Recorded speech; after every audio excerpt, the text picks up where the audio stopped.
Hello, and welcome to And the Runner-Up Is. This week on the show, we'll travel back in time to the 46th Academy Awards, which awarded the films of 1973. William Friedkin, fresh off a Best Picture and Best Director win for The French Connection, was back 2 years later with a very different kind of film called The Exorcist. The horror drama became a phenomenon as moviegoers flocked to the cinema for an unforgettable experience, eventually turning it into the #1 movie of 1973. When it came to the Oscars, it tied with The Sting at 10 apiece, and then the Academy chose the kind of film they were more familiar with in the end, rewarding The Sting with Best Picture and 6 other awards. So why did The Exorcist come up short in the end? We'll explore all this and more as we discuss how the Oscar almost went to The Exorcist.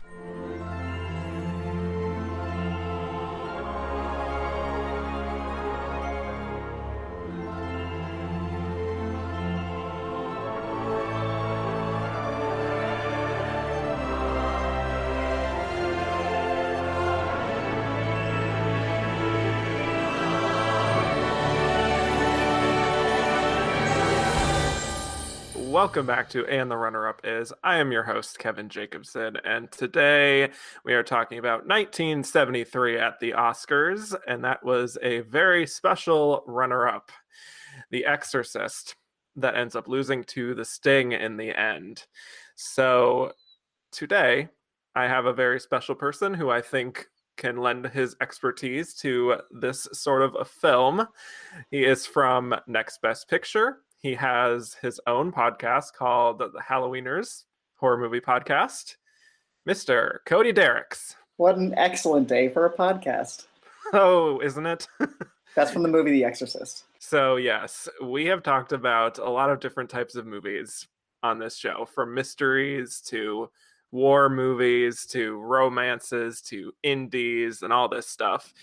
This is the first time we're talking about a horror movie. So we're exploring. And the last, probably. Definitely the last, because this was the first horror movie nominated for Best Picture. So, yes, congrats for being on this particular show. Because Thank you. I feel frighteningly honored. Okay, so let us get into a quick summary of The Exorcist.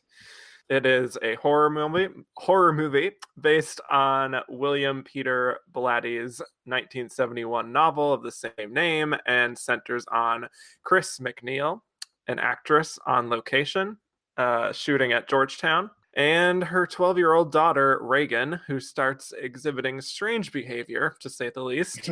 She's making weird noises and comments, and her bed starts moving out of control, and so Chris goes to a bunch of different doctors to see what's wrong with her daughter, eventually coming to the realization that Reagan has been possessed by a demon.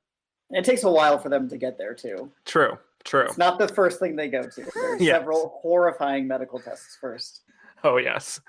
And so eventually she enlists the help of Father Damien Karras, who is kind of still racked with guilt over the death of his mother, as well as Father Lancaster Marin, who has experience with exorcisms. And so Chris hopes that the two of them can exorcise this demon out of her daughter. And the film was directed by the great William Friedkin and written by William Peter Blatty, adapting his own novel. It stars Ellen Burstyn as Chris, Linda Blair as Reagan, Jason Miller as Father Karras, Max von Sydow as Father Marin. We've got Lee J. Cobb, Kitty There's Wynn. A serial killer in the cast. Have you heard about this? We can explore that. Yes, thank you. It's very important that we talk about that. And Jack McGowan. The Exorcist made $193 million at the box office, making it the #1 movie of 1973. And it was nominated for 10 Academy Awards, winning 2, but not Best Picture. So, Cody. Oh, yes. The Exorcist. This movie, I gotta say, I don't even know where to begin. So, you grow up and you're hearing about this movie You're always hearing how it's the scariest film of all time, right? I feel like you probably had this experience also. Oh yeah, as somebody into film from a young age. Yeah. And as somebody who was also into spooky movies from a young age, I was like waiting to watch this movie for probably about 10 years until I finally saw it in high school or so. Yeah. And I gotta say, the first time I watched it, I was not very scared because I was expecting an exorcism for 2 hours, and in the movie it's maybe 20 minutes. Yeah. But I gotta say, since then I've watched it several times, and just every single time I watch it, I come to appreciate it more and more, and it scares me more and more every single time. I find something specifically new to be frightened by every time. And I can say with complete conviction that not only is this one of my favorite horror movies, even if I wouldn't call it the scariest, it's probably my favorite constructed horror film, and it's one of my favorite movies, period. So I'm very excited to talk about this one. Yes. So for me, I have now seen this movie 3 times, and I have to say that this is kind of rare, but I have seen it in different circumstances each time. Okay. Because the first time I saw it was probably the least ideal circumstance, which is that I saw it edited on TV. Oh, good. That was interesting. Where they don't say Jesus Christ, they say Judas Priest. You know? Right. Yeah. Of course, the thing that adults say. Yes, we all say it. We still always say it. And the second time was in college because my local theater has a lot of classic movies that run. And I went with my friend, Mallory Daly, who was on this show on the Gravity episode. And we just went, and we were there with like 8 other people maybe in this big theater. And it was That's it? Yeah. Where was everybody? I don't know. Too scared. They weren't here for it. Yeah. But that was wild because, again, it's uncensored compared to the version that I first saw. So I'm seeing some very graphic things, hearing some very graphic things come out of this girl's mouth. And I'm like, whoa, okay. Yes. Which was a blast, honestly. That was one of my favorite movie-going experiences. And now, just watching it again this week, just watching it from the comfort of my home, still unedited and with the lights on, but still, you know. Well, do you know if you saw which version you saw? Because there's like the version you haven't seen is what they call the director's cut. And that's the one I usually watch just because that has, you know, the spider walk scene in it, and it's a little bit right. There's more of the kind of pop-up demon faces that I'm a big fan of. But this time I watched the theatrical one for the first time. Yeah, I just watched the theatrical one, and I don't know if I had seen the extended ones. Gotcha. But it's a full, I certainly know about longer. I know about like the additions and stuff, but regardless, I think for our purposes, it's best to just look at the theatrical version to see what Academy viewers were seeing. That's why I did that. Exactly. Okay, very good. So yes, this movie, very scary, very haunting. Put that on your DVD case. Hot take. Yes. The imagery has just seeped into my brain, basically. That's it. Yeah. Exactly. I mean, I think that all comes down to William Friedkin's direction. Yeah. He really knows how to wring like red and tension. I know that's, you know, typical of a suspenseful horror movie, but he knows how to just place images and moments in the exact proper order. And maybe that's more in the editing bay, but it's just so of a piece and constructed to make you feel this terror. It's like a perfect machine of horror for 2 hours. I always say this would be, if I could go back and watch one movie in theaters in its original run, it would be this one. Just to see people, you know, you hear the stories about people fainting and throwing up and screaming and crying.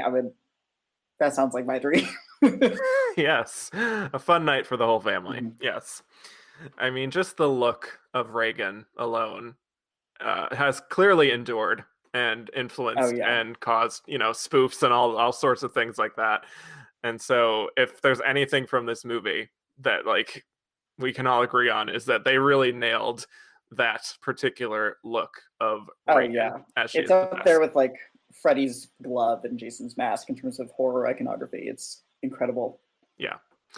I think it's best if we start from the beginning and kind of go Sure. through it slightly chronologically because it is a very well constructed film, and I feel like Yes. it serves us best to just talk through it that way rather than Sure. Sure. jumping all around like I do on half these episodes. So, We're um, excited. yeah, the beginning starts off certainly in a place that people don't necessarily remember, which is in northern Northern Iraq, Iraq.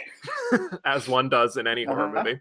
Um, and we're focused on Lancaster Marin, and he's on this archaeological dig and seeing the little amulet thing, the Pazuzu Yes. demon. That is obviously a demon of ancient origin. It foretells bad things to come. What do we think of this introduction here and how the decision to start it off with this? It is so interesting. I know Yeah, that's not a very descriptive word, but it's definitely not where I would start a horror movie with about that mostly takes place in one house, and I'm sure the audience was expecting that going in. So then to start it in this very kind of languid, takes its time set piece set in the desert in broad daylight with no specific like jump scares, but it still has this feeling of dread and like anticipatory fear. oh It's yeah, really kind of brave on the filmmaker's part. yeah.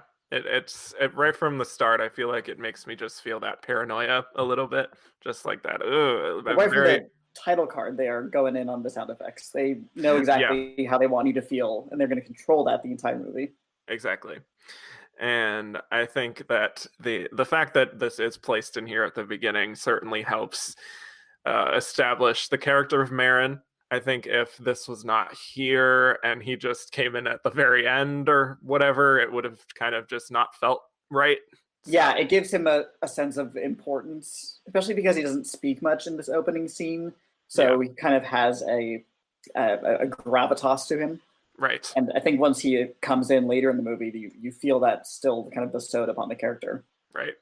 And I think you're definitely waiting for that character and anything from this beginning to factor into the rest of this film, which it does not for a very long time, No, really. they make you wait. Yeah, so that's very interesting and a good that's a good way of phrasing making you wait Mhm. because that is what this film really does as it eases us into this relationship between Chris, who is this single mother, working actress, not always there for her child, I guess you could say. Also, very non religious. There's no Christianity really in her home. And that, Reagan has no real interest or any real concept of Right. Christianity or things like that. So the fact that Chris is characterized in such a way that she is like this working mother who has these convictions and she's clearly very intelligent and like a critical thinker, very confident in herself.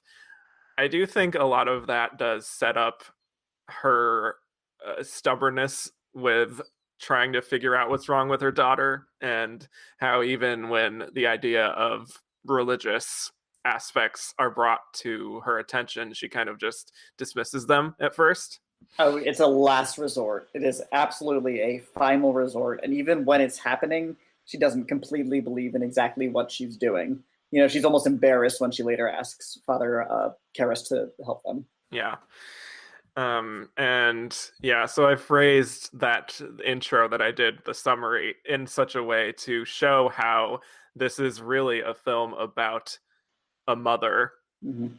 grappling with the fact that she cannot fix her daughter, really, and she is going to every length to do so, and it's just not happening. And that fear there is really at the core of the film, and more so than any of the iconography that we've seen through the years. That is really what is partly what is at the heart of this film. Oh, yeah. I mean, you got to figure she's, in a way, an audience surrogate. Hmm. And granted, it's not easy to relate to. Assumingly, a wealthy actress, which is the character that she's playing, is very, very well off, clearly. But you got to figure in the 70s, the early 70s, it was a time of much religious kind of doubt and agnosticism in the mainstream for the first time. And so, kind of seeing this character also having the doubt about this religious practice gives the audience the ability to kind of, also have a little bit of doubt and reluctance, but also maybe kind of try to want her to hurry up with it because they know, the truth. Exactly. Yeah. It is one of these cases where we are definitely a step ahead of our main character. Oh yeah. Which is always fun. Like just last week we talked about Chinatown, very similar thing. And the relationship she has with Reagan is not the closest. It's interesting.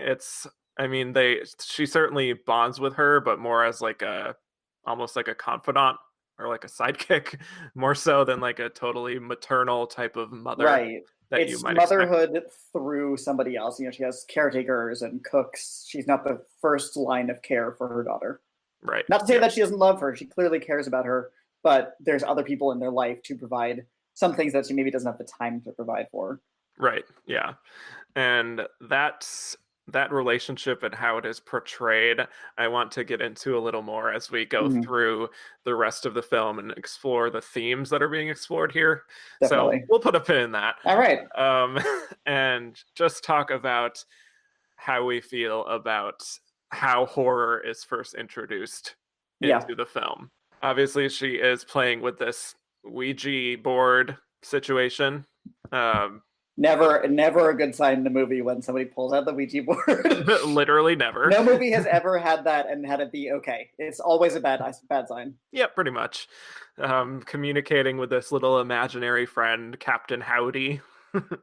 Sure, Captain Howdy. Yes. I really don't know where that came from or what the kind of what is the origin of that? Yeah. Yeah, and I read the book. It's in the book, and it's just kind of a name the spirit has. Don't worry about it. Right. Yeah.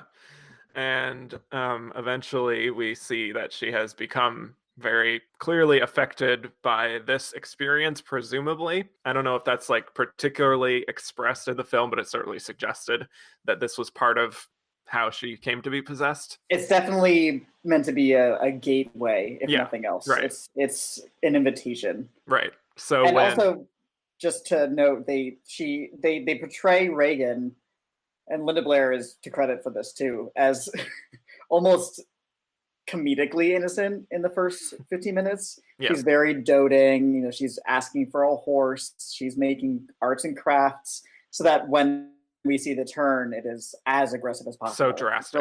It's really good on Linda Blair's part. Yeah, absolutely. And when they're doing the Chris is having her party with all her friends, and then she comes downstairs. Reagan has this very jarring. It's a classic case of a party foul. You're going downstairs, literally peeing on the ground, and telling her this astronaut friend, "You're gonna die up there." I mean, that certainly livens up a party. And the delivery of that line is like nothing we've seen from this character before. It's almost like she's in a trance. Mm-hmm. Yes. Spooky. Yeah. One of the more frightening moments in the film for me, even if she's not made up in all that makeup. Yeah, it's very unsettling. Yeah. So let us just talk about Chris's process of trying to find the truth here. And I think we can also talk a bit here about Ellen Burstyn's performance as well, which is great. I think we can probably agree. Oh, yeah. Yeah. I think it's really interesting how many times we see Chris react to something that is clearly supernatural, whether it's the candle flaring up when she's investigating the attic, whether it's, like you said, the when she freaks out at the party, when they're playing with the Ouija board and the planchette moves on its own, it flies across that board. She is so quick to dismiss it as anything but, well, there's a rational explanation for this. She doesn't even say as much, but you can just tell she wants to not believe. And it takes a lot for her, like we said, to eventually get to the point where she's asking a priest. They go through these awful, graphic medical procedures, which are to me the most unsettling part of the entire movie. Yes, this Olympics parade of medical tests she goes through. Yes, and all the doctors surrounding her at all times. It's just, yeah, and it all looks so clinical, and there's blood, and it's just, it's a lot. It is a lot. Yeah. This is where we meet our serial killer for the first time. One of the X-ray technicians in the movie, was an actual technician, I believe. And it turned out years later he was a murderer. He had killed up to, I think, 7 men and their bodies in bags and distributed them all over Manhattan. And then he was actually the inspiration for William Friedkin's Cruisin'. So it's kind of just an interesting bit of Yeah. real life. I don't know. It's spooky. It's not a good sign. That is very unsettling. Yeah. I did not know the full extent of that, and that is just another added weird behind the scenes thing. As we've certainly read, this film was certainly cursed. Oh yeah. As was reported in the papers, that this film is just cursed, and that kind of adds to the mystique and everything. Yeah. Let's talk about Regan and the portrayal by Linda Blair, and also the added layers of the other performers who add on to the performance. Mercedes McCambridge. Yes. Is Oscar winner. Oscar winner Mercedes. No, certainly not. But she lends her voice to the demon parts of Regan. And that voice is just so like bone chilling for me. It makes my blood run cold. Yeah, I believe she was a recovering alcoholic, but in order to get her voice properly raspy and demonic, she did drink whiskey in the recording booth, and I believe ate raw eggs. Maybe I'm imagining that. Something horrible, some sort of awful concoction, and kind of tied herself up with like cloth or scraps of fabric. She was very method in terms of what she did to get this demonic voice, not just the actual quality of the voice, but the performance of somebody revolting against being exorcised out of a little girl's body. It's very, very, very scary. Yeah. And I believe I was reading there was a bit of a squabbling with her and the director as far as screen credits. Yes, I believe she wasn't properly credited. Right. But I just watched the theatrical version and she was in there. I'm assuming that's some sort of post-theatrical that's what I would assume. Home video contractual, addendum to get her on there, which is good. She deserves it. She was a major factor in what made this movie such a hit. She is like essential, I think. I would say to like one of the most essential parts of the film. So that wasn't uncommon back then to not credit or even necessarily properly pay people who did just audio work. I think of like Marnie Nixon, who dubbed so many Hollywood leading ladies in movie musicals in the 50s and 60s. So not that it was right. It was they should be paid and credited, but it was not uncommon. Right, yeah. Let's talk about this night where Burke Dennings, the babysitter, is killed. Yeah, it took me a few viewings to realize kind of exactly what's going on here. I don't know if I wasn't properly paying attention as a 12-year-old or whatever. But so Burke Dennings is this alcoholic film director who is working on this movie with Chris at the time. And when the assistant has to leave for a little bit, he is the one left in the care of left to care for Regan. Right. Yeah. They get home. He's in pushed out a window. He's at the bottom of a staircase. His head's twisted all the way around. You don't see any of this. You kind of get it piecemeal for the next 20 minutes from different characters. Yeah. The implication is that at this point, Regan, who is very, very, very sick, as far as the characters know, is the one who pushed him out the window. Yeah. They even find a piece of kind of arts and crafts on the scene of where he fell, which is kind of what she was into before she got possessed. Yeah. And the fact that the head is turned around is certainly subject for some discussion, That also took me a while to realize that's kind of what she's mocking when she famously turns her head around 2 different times later in the movie. Yeah, very true. And another good part of Ellen Burstyn acting here, I think, is how she reacts to the news that he has died. Because she doesn't even really react at first. Like, she just straight up doesn't seem to be believing it, or she's in some state of shock. She plays that scene, I think, really expertly. And at this point, she's so tired.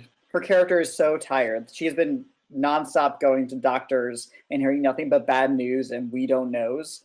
So this is just one more, cherry on top of the terrible pie that is her life at the moment. Such a good resigned reaction to this terrible news. Yeah.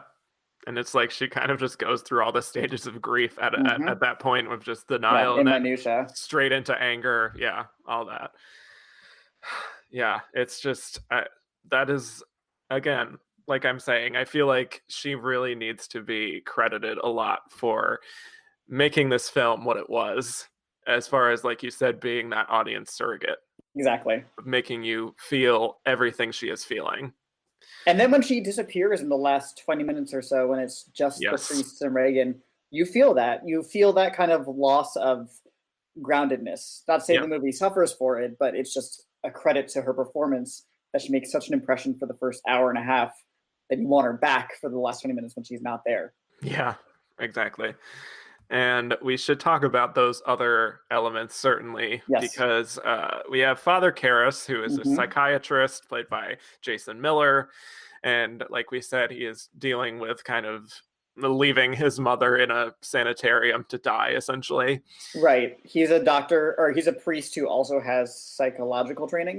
And Right. he's also on the verge of kind of a crisis of faith. He even says as much to another priest, which is, I gotta say, I have to imagine that's a last straw when you're having this crisis as a priest, is to tell somebody else in the church. Yeah. It seems like a big leap. Oh, yeah. Right. And it takes a big step to do that. Yeah. Exactly. And he is, like we said, dealing with things of his own. And I love the scene where he's kind of dreaming of his mother. Oh and man, one of the and best dream sequences of all time. yeah. Nightmare sequence, actually. And like in the subway, and yeah, there's that distance between them, and there's Mm-hmm. also that flash, I believe, at this point, the Yes. subliminal flash of the demon, In the correct? theatrical cut, I believe this is the only time, but in the director's cut, Yeah. it's several times throughout the movie. Right. Yeah. Very spooky. I That's some find, good editing, is what that is. well, yes, very true. And I think his performance is also a key factor in this film that I didn't necessarily remember as much. Oh yeah, he's Um, vital. yeah, because yeah, he is going through his own crisis kind of alongside Chris, and there's some interesting duality there. Right. Now, we can probably talk about this later, but do you agree with his classification as supporting actor? For Jason Miller, Yes, Jason Miller. sure. Okay. Yeah. I think he's one of those on the verge. He's in a lot of the movie. If he was up for a lead actor, I don't think anybody would have a problem with it, but I do see why he's supporting. And I Yeah. think if he was lead, he probably wouldn't have been nominated. So all the better Correct. for it. Yeah, I do think it's definitely a border case where he is clearly the male lead of the film, Sure. and he has segments of the film on his own where he's doing his own thing. But I just feel like, as far as impact, it's just not on the same level that Ellen Burstyn has. Right. Good point. Yeah, and I guess since we're on the topic, we can talk about Linda Blair and whether she is a proper lead or supporting. I'm okay with her being supporting because she doesn't provide her own voice for the demonic part. I think it is. I don't agree with people who say that lessens her performance or that she only gave half of a performance, which I know was kind of the discourse against her at this time Mm-hmm. in the 70s. So I think having her in supporting is kind of a nice compromise because that way you can say, well, she's not, the lead. I also don't think she would ever be considered the lead even today in the era of category nonsense. Yeah. So I'm okay with her being supporting. Yeah, Also, as a child performer, obviously that's kind of where they're usually relegated to. That's so. just, yeah, and we'll certainly get to the other child performance here, which is, I don't think you can even argue. There's no word for how egregious, but anyway. Yeah, but I think the fact that she is definitely aided by other elements, including like a double and a different voice and all of this, I think like that, in addition to the fact that I do think that despite the impact that that character has, I just don't know if her performance as Linda Blair, just the actress, is quite a leading performance, like what she is doing. If Sure. that makes sense. Yeah. I think so. Yeah. It's a bit complicated. No, I get it. Okay. Definitely we should mention the more profane elements that come from this film I'm still shocked by some of the things in this film. I can't imagine watching this in 1973. Yeah, the same. And I feel like even me or you, as just movie lovers who can appreciate all kinds of things and have seen all kinds of things, some of the elements, some of the things that are said in the film, some of the things that are done physically in the film Oh boy. are still shocking, I would say, to us even, And it's aggravated by the fact that it's being done by a 12-year-old girl, both the Yes. actress and the character. Yes. I don't know how old Linda Blair was exactly, but the character is 12, I believe. Right. Yeah.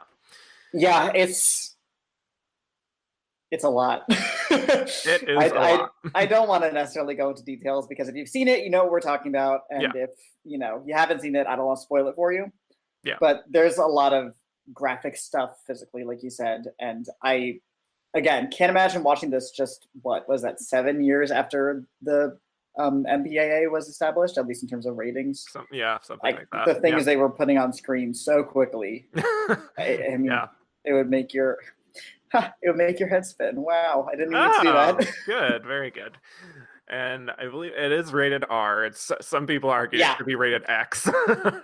I'm surprised it wasn't rated X back then, actually. Yeah, I know. A lot of fun 4-letter words being thrown around by this presumed 12-year-old. Right, and even though she's not the auditory vocal performance, she on set still had to say it to obviously get the mouth right. So they still made this child say these words, these words and phrases that are just. I would have gotten smacked if I was her and I said those things when I was 12. I know. It's all of those sequences where she is just going off. She is just, she's reading the room down. Yes. She is letting them have it. I'm just like, every time I'm still just like shocked. Like my jaw just drops every time with how much they go there, really. Oh yeah. I watched this by myself this time at 8:30 a.m. as you do. One does. Yeah. Several times I would kind of grab my face like I was in the silent film, just instinctively, not even performing because nobody else was there. It was just such a visceral, guttural reaction from this movie, which is the best you can hope for from a horror film. Very much so, yeah. And it is the sound design in addition to the visuals that I think really elevate the film and very easily deserved that Oscar for best sound. Yeah, especially in that field. Yeah. It's one of the more impressive soundscapes in a pre-digital era. It's the layers of her voice. It's a perfect use of her voice and just really subtle work all throughout. There's little, creaks and moans throughout the house, setting up the demon entering their life. Things like the dream sequence. There's really good use of volume. They will throw in screams all of a sudden, like from Linda Blair's character out of nowhere. Just a really, really impressive mix. It's one of my favorites, actually. Definitely. So this climactic scene, which removes Ellen Burstyn really entirely, and is just with these two priests trying to perform the exorcism. We have our titular role here. The exorcists are here. So the titular role? Yes. So let's just talk about this scene. And I think it is viscerally upsetting and again makes my blood run cold. Just the extent to which it escalates and escalates further, and the chaos and even down to the coldness that they're in. Like you can see their breath, and you can see it coming out through the window in that iconic shot where he's outside the house and you see the smoke and everything. It's just and it's all a credit to William Friedkin, who, by all accounts, terrorized his cast. There's stories of him shooting blanks and to get a reaction from the cast, and keeping the temperature of the set so cold because they had to get that authentic breath coming out of their mouth. That one day they came back to set after a day of shooting, and it had literally snowed in there artificially just because of how cold it was with the water in the air. It's unbelievable.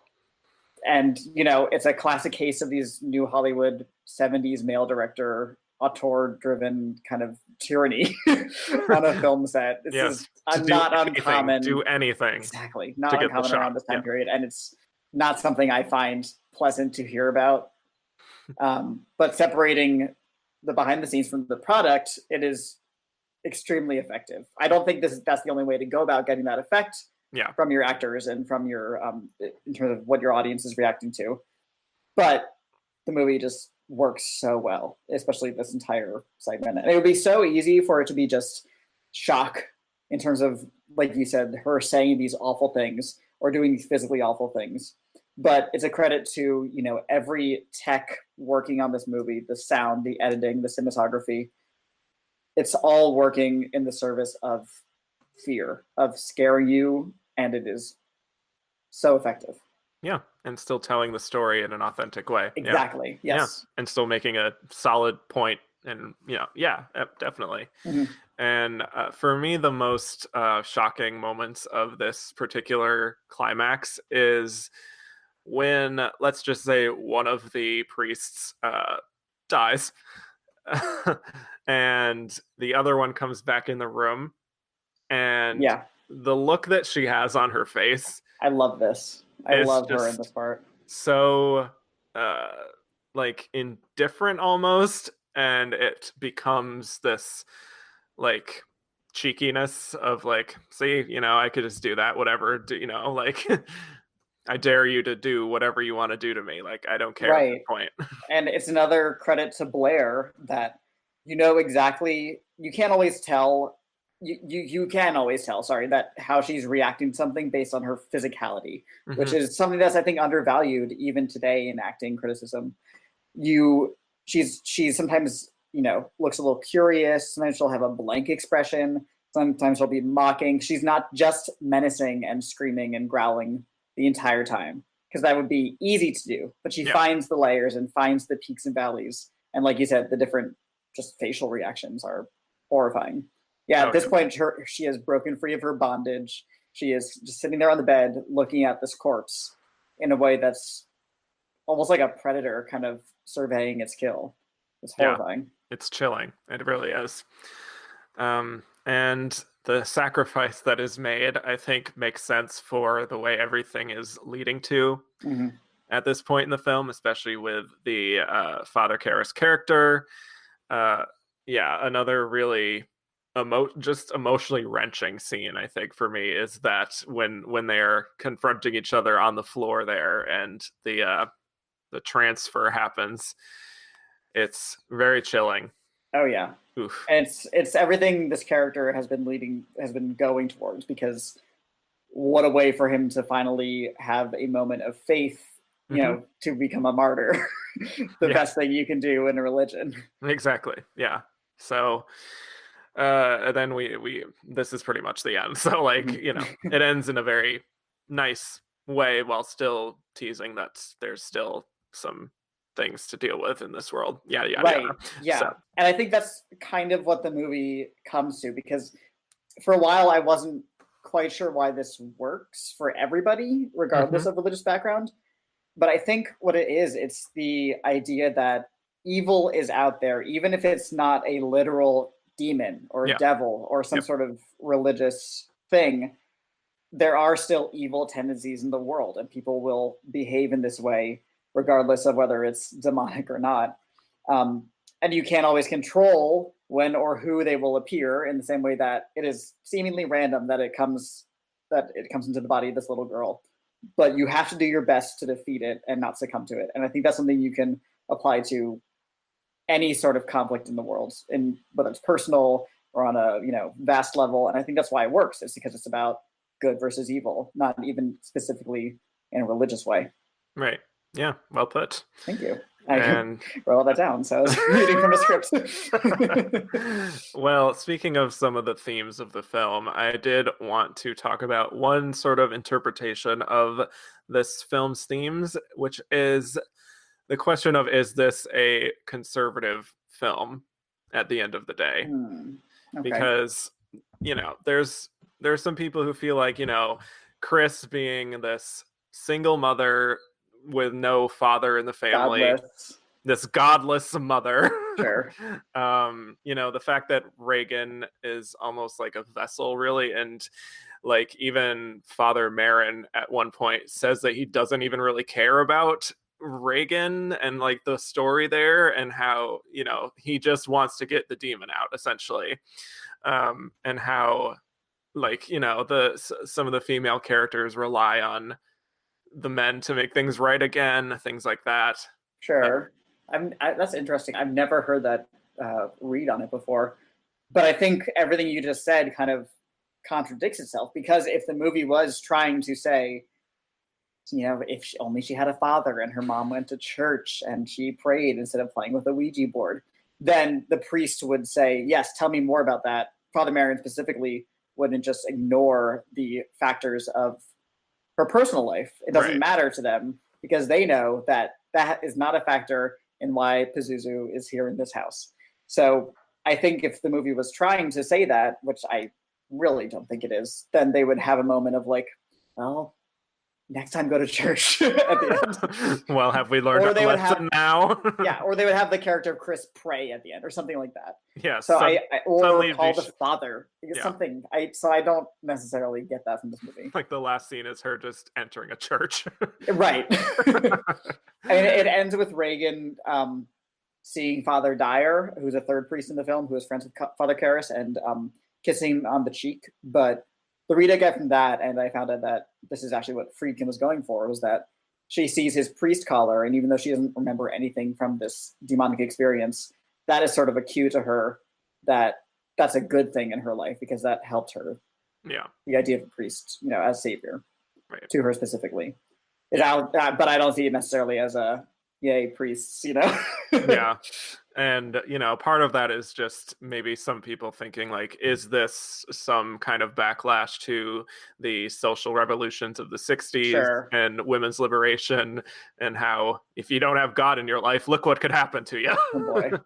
Yeah, I really don't agree with that. I think the movie makes it pretty explicitly clear that this is random. Yeah, I know. I think actually the fact that she's portrayed as this rich, you know, actress that this happens to is to say this doesn't just happen to, this could happen to anybody, no matter your status. That's true. That's a good rebuttal. I just wanted to bring it up because, again, I don't even feel strongly that this is what the film is truly trying to say, or maybe even that the film is even trying to say anything on these lines of like a social political statement. I don't think that's necessarily the case. I think it is just what it is, and also exactly what you were saying about the state of evil and things like that. So I think, again, that's why it's universal. Yeah.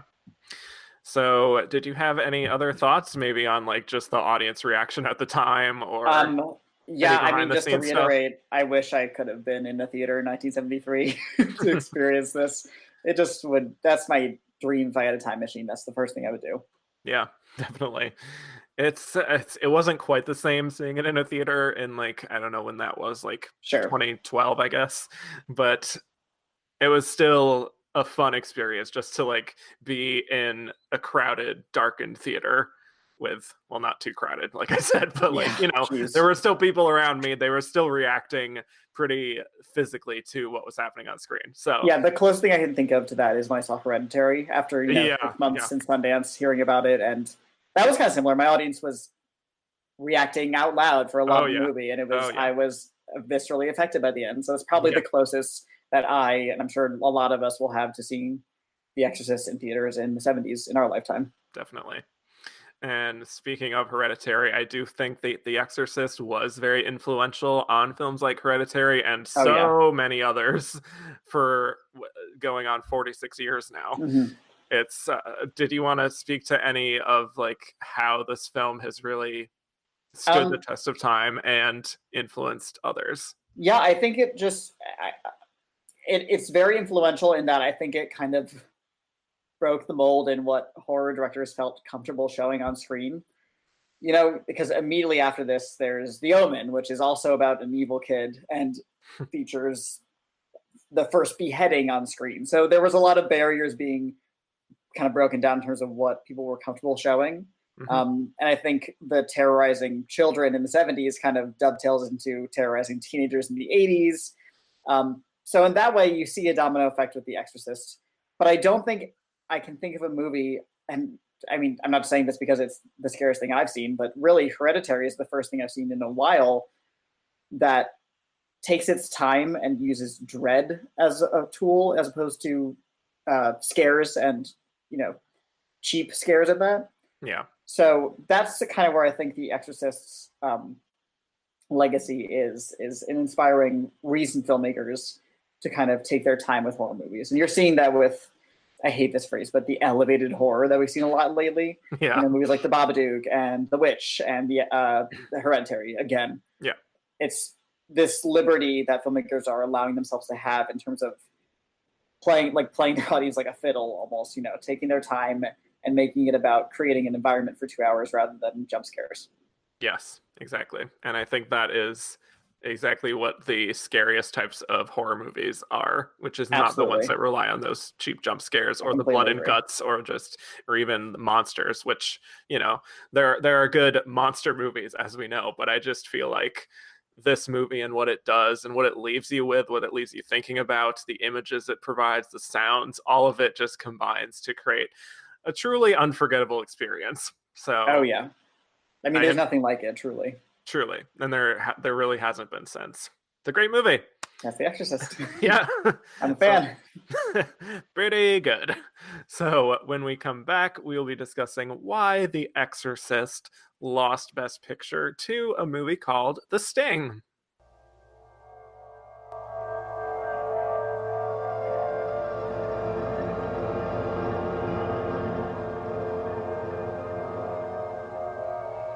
Somewhere between science and superstition, there is another world. The world of darkness.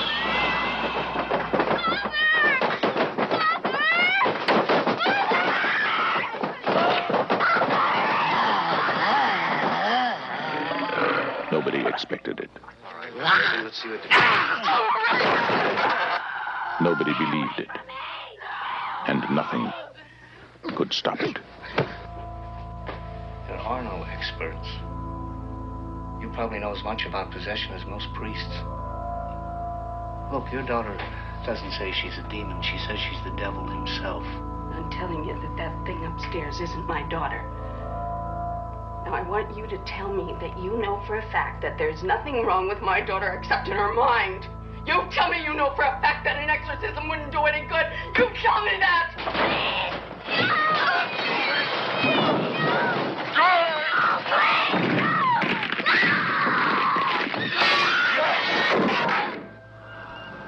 The one hope, the only hope, The Exorcist.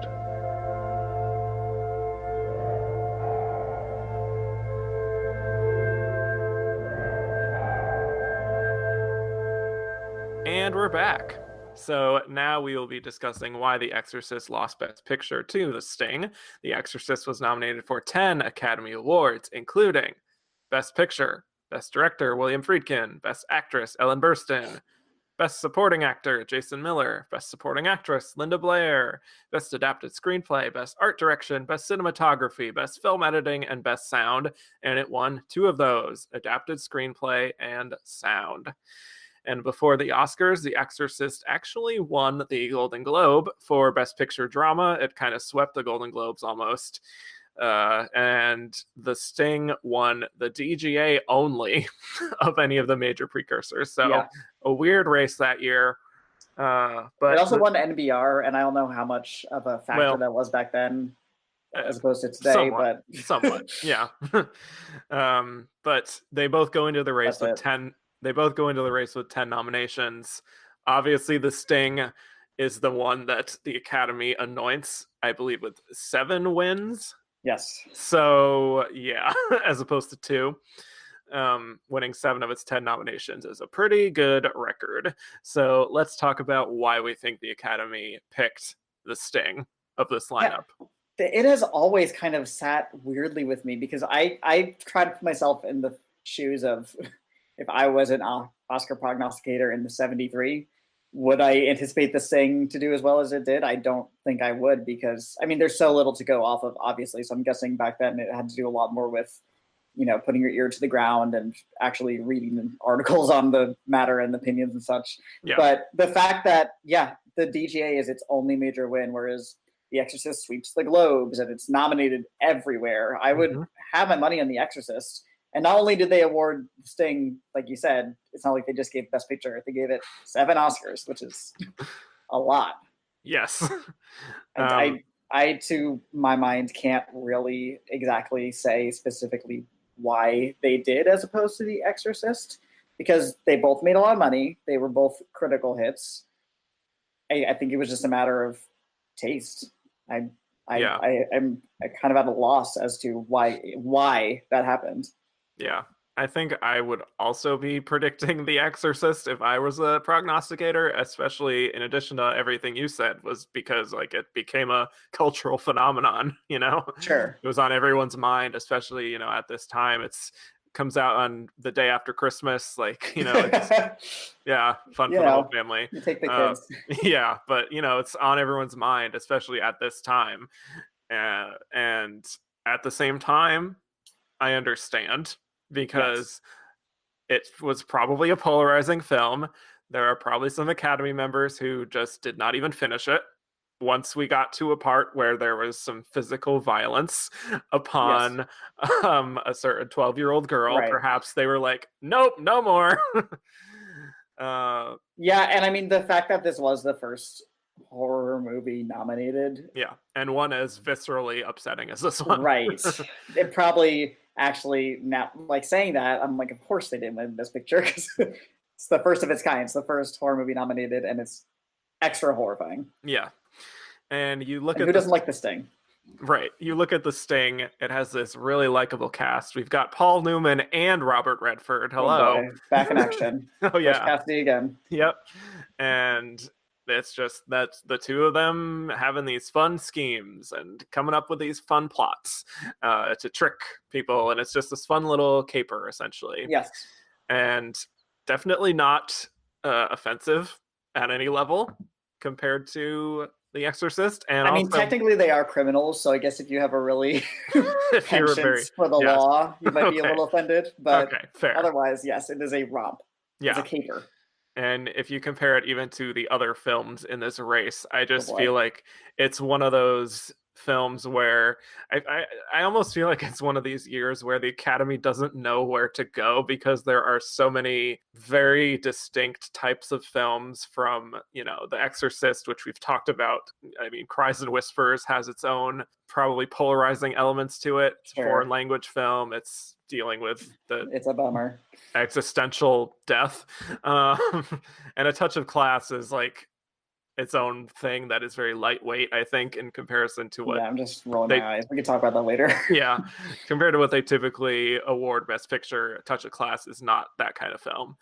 And so the only other one here is American Graffiti, which I think probably got some votes, I would say, but also might be considered a bit too lightweight, and it might be, like it's not exactly the demographic of the Academy at the time. In terms of what's in the Sting's corner, in terms of its pros as to why, if I was an Oscar voter at the time, I would consider voting for it. The screenplay really is phenomenal. Yeah, it's one of the great American screenplays. Truly, it's such a perfect work of. I know you just talked about Chinatown. I kind of pair them together as 70s, 30s set, perfectly measured, plotted out screenplays. It's just, it's a combination of the witty dialogue that usually wins Best Original Screenplay, and a complicated but not too hard to follow plot that is setting up so many different moments, and they pay off so perfectly. Mm-hmm. So it just makes you feel good afterwards, as opposed to The Exorcist, which is it's a different kind of feeling. Right. Very different. Also, the use of like fun little ragtime music in The Sting is... Oh yeah, even though it's not period appropriate. Ragtime was very out of fashion by the 30s. But not at all, but it just feels right. Still fun. Yeah. It still gets your toes tapping. Mm-hmm. Despite the fact that The Exorcist is this phenomenon on a mainstream level, it's just they weren't ready for it. No way. And I still don't think they'd be ready for it today. That's exactly what I was going to say. Like, they're still not ready for it. Absolutely not. Based on like the chilly reception of Hereditary and things like that, it is what it is. Yeah, I really think The Sting won not only popular, but it probably would also win preferential style. I can't see anybody putting it anywhere near the bottom of their ballot. That's the thing. Yeah. That's the thing about The Sting. Yeah, exactly. We did get some questions about both The Exorcist and The Sting, which I will definitely want to get to now. This is from Gordon at Mark Wahlberg, who said, do you feel The Exorcist deserved to win any of its acting nominations? If so, which ones, and why doesn't Max von Sydow get in? I don't know. He was nominated for the Globe, and he was, beloved. He was Extremely Loud, Cribbly Close was his first nomination, correct? Yes, I believe so. Wow, wait, let me double check that, but that's something. I personally, and I'm biased, but I would have it go. I would award all three of the acting nominees for this movie personally. Having seen a lot of the people nominated for, but Max von Sydow was nominated for Pele the Conqueror in 1987. Oh yes, okay. 1988, sorry. Okay. I think Ellen Burstyn is phenomenal in this movie, and it's really interesting that she didn't win. I know the horror bias is a big factor, but she had been nominated before, and clearly she's beloved because she wins the very next year. Yeah. Which could be seen as a makeup in a way. Yeah, which we talked about last week. Right. Yeah, right. But Glenda Jackson, who won 3 years prior, so they clearly weren't in a hurry to award her or anything. I really can't explain that or justify it personally. I think she's very talented. I think I'm happy she's still working on Broadway now after being a member of Parliament in the UK. It's an incredible life story. Yeah. And I'm happy that she's a 2-time Oscar winner. I just wish it wasn't A, for this movie, and B, at the expense of Ellen Burstyn. Yeah, pretty much. And then I think Jason Miller's phenomenal supporting actor. That's a strong supporting actor lineup. And then Linda Blair, obviously, is just her own iconic performance. It's something else. Yeah, and I believe Linda Blair does win the Golden Globe. She does, yes. Does not translate, of course, but Tatum O'Neal is not even in that category at the Golden Globes. So, actress at the Globes, as she should be.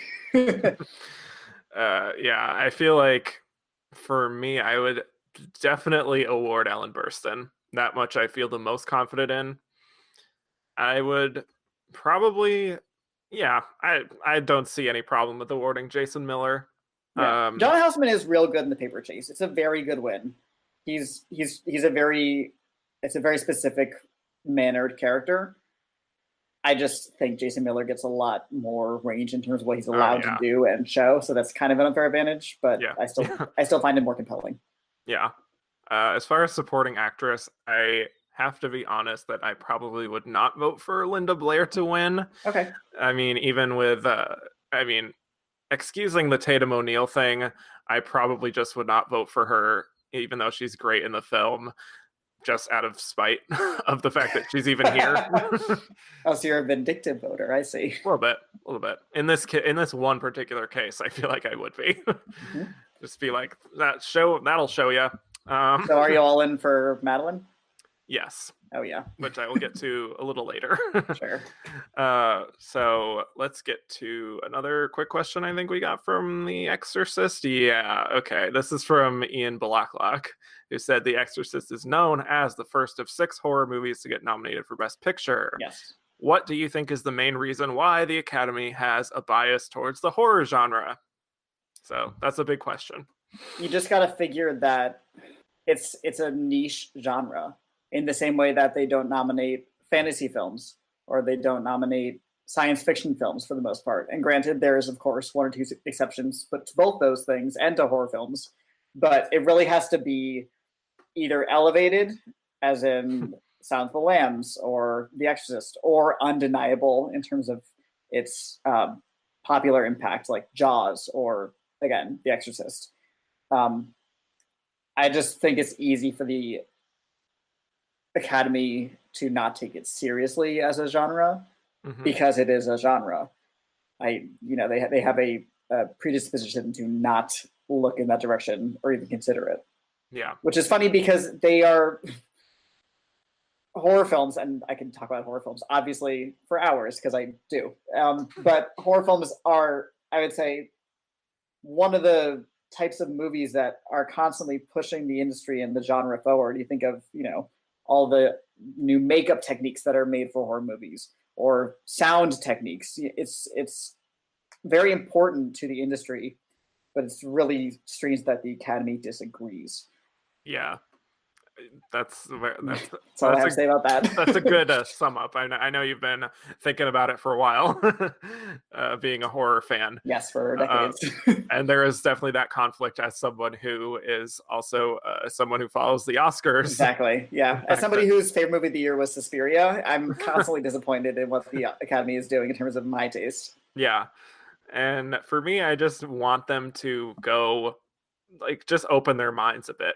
Because also, these performances, I mean, it's not just Scream Queens, just it's Right. not like it's not like it has any less value than a lot of the dramatic work that gets nominated year after year. And in many cases, it is more difficult than what those actresses are doing.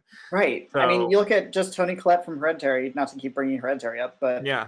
I mean, it just feels kind of like the assumptive, throne bearer after the Exorcist in a way. Yeah. But people were saying, and I think rightfully so, if Toni Collette had been in a drama about a mother who lost her child, spoiler alert, then she would have been nominated and probably winning. Yeah. So I think that's really fair that just the content of horror movies is what keeps the Academy away. Yeah, that's very sad. And I can only hope that possibly with a film like Roma winning Best Picture, this is going to be dated by the time this comes out. But oh yeah, this is coming out after the Oscars. Oh boy. So right. I'm just going to call my shot here. We're going to say it's like The Secret. Roma won Best Picture. Congratulations, Alfonso.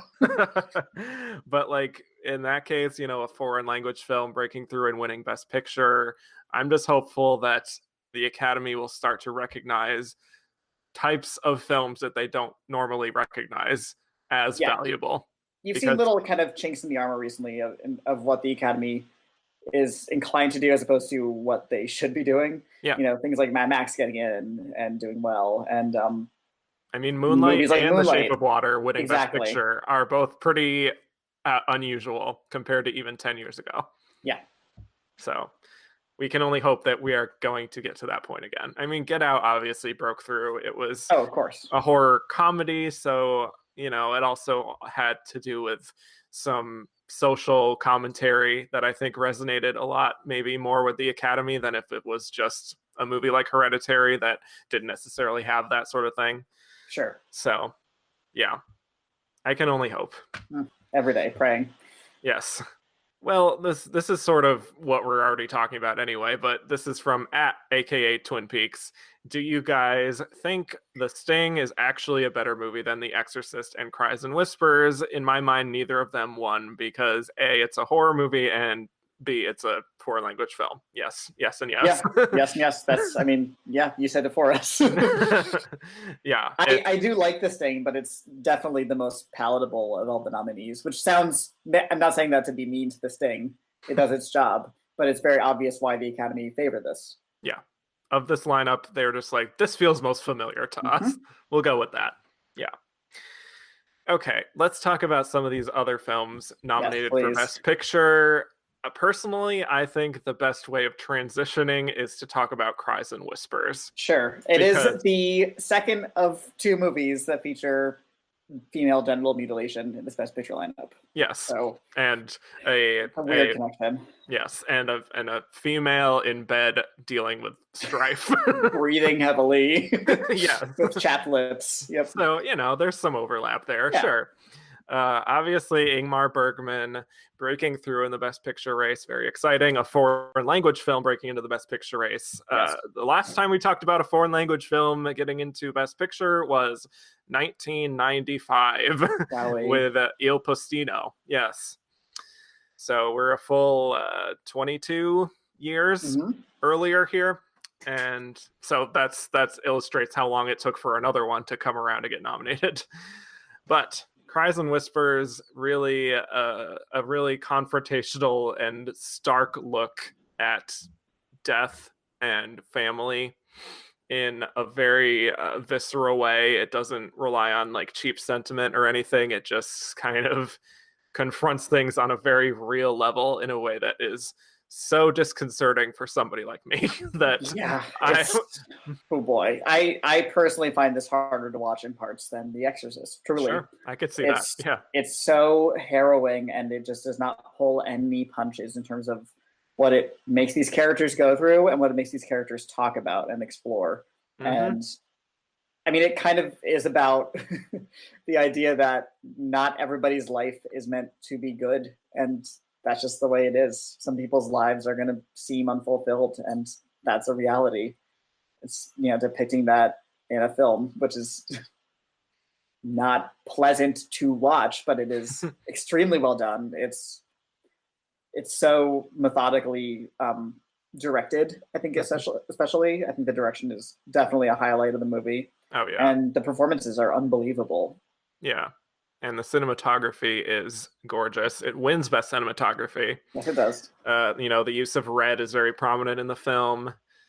And yeah, like you said, the acting is off the charts, I think, and the fact that none of them are nominated is kind of It's silly. insane. It's I don't really get that. right, because they had already at this point nominated and awarded foreign language performances. Yeah. So you can't just chalk it up to the fact that they didn't want to read subtitles and judge a performance. They'd done it before. Yeah. I really don't know why they didn't do it with this movie.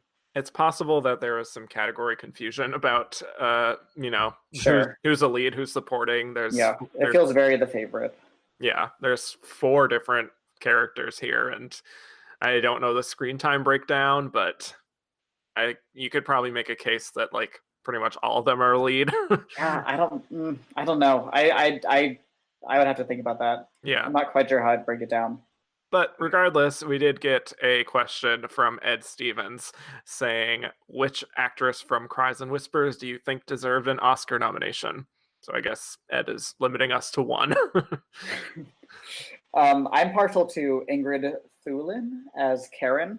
Yeah. The cold, distant sister who doesn't like being touched and is, you know, as mentioned, self-harms herself. It's a very memorable performance. It's a performance that's at a distance, and it's very purposefully chilly, but it's very calculated, and there's levels to that chilliness. It's, to me, the most compelling. Yeah, they're all very striking to me, and it would be hard to limit it to just one, but I do think Harriet Anderson is just the physicality of her performance is very memorable. Very memorable. Right, especially a year that Linda Blair was getting trophies for kind of the same thing. Yeah. Oh, yeah.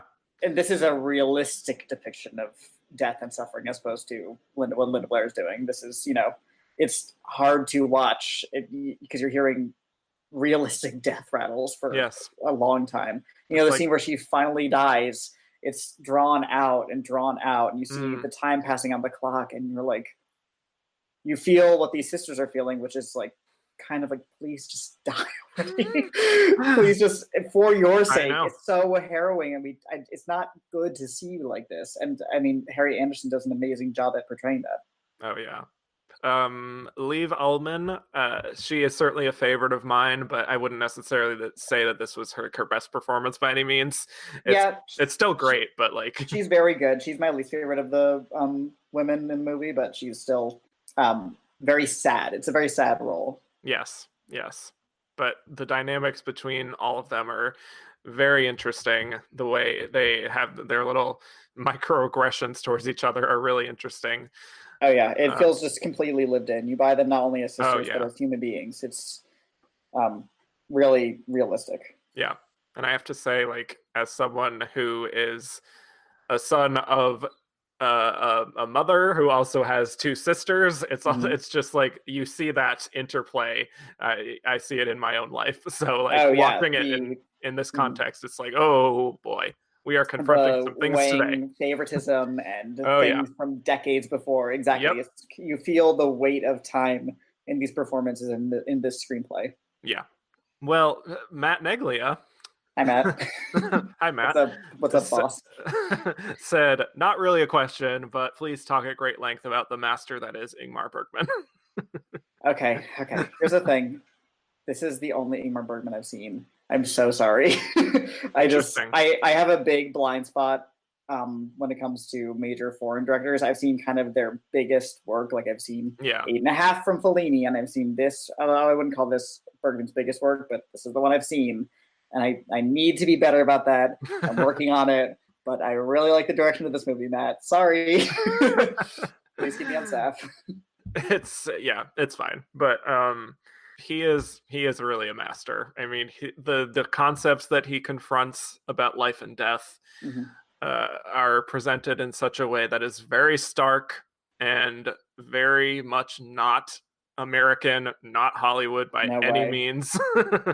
I'm shocked this was nominated and embraced in the way it was. Truly, I agree. It's really interesting. I kind of am too, and I'm almost wondering like if the other films in the race this particular year were just like not good enough so that a film like this could actually sneak through. Not to say that this film was any worse than anything, but the fact that it does get nominated suggests that some of maybe the other American types of films weren't quite doing it for them. Well, I can say the same thing personally. If you want to talk about that. Oh yeah.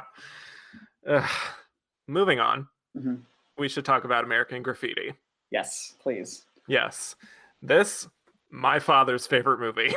Oh, really? Yes, he loves classic cars. He grew up in this era. Like, this is so him. And I can definitely see why, even as someone who did not grow up in the era, like it's just so evocative between, especially the soundtrack, which dominates the entire film. Like, there's not a quiet moment in the film where you're not, hearing a hit from the time. Oh, yeah. It's like an opera. Yes. And the cast is a real who's who of people of the time. Little baby Ron Howard. Ronnie Howard, as he's credited. Little baby Ronnie Howard. Yes. Great cast. Great. Just again, the interplay is really strong between everyone. It's a beautiful ensemble. And it's also a really powerful, I think, meditation on your hometown and what it means when you're going to leave, and the feeling that you still just want to stay and be this person you were for so long, and you don't want to abandon your friends. I think that's really beautiful, and it has this wistful quality to it that works really well, especially by the end. This movie, I had seen it before. It had been a long time since I've seen it. It was like early high. I was basically the age of the characters last time I saw it. It really worked on me this time on a rewatch. I found, especially the third act, kind of profoundly moving. And the way the movie ends with those, the title card of where these fictional characters ended up, which is a really like brave directorial choice in a way. Yeah. It's hoping the audience cares enough about these characters to be affected by their fictional off-screen. One person dies, one person goes missing in Vietnam, and then another is still in the town, I think, and then another is like a successful writer. Yeah.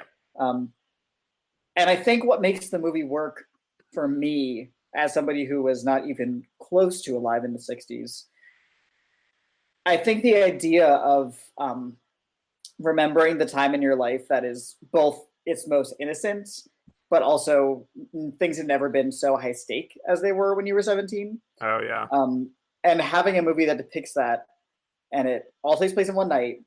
So it's like a recounting of one memorable night, and it's tied to, like you said, the music and then the high emotions. I think even though it is clearly a, nostalgia play of a movie, I think it works for whenever you were born, because everybody has a night like that when they were 17, and they can remember the songs on the radio and the dumb things that friends were doing with their girlfriends and boyfriends, and the hijinks that they got up to. And it's so tied to a moment specifically, but also universally. I think it's an incredible film.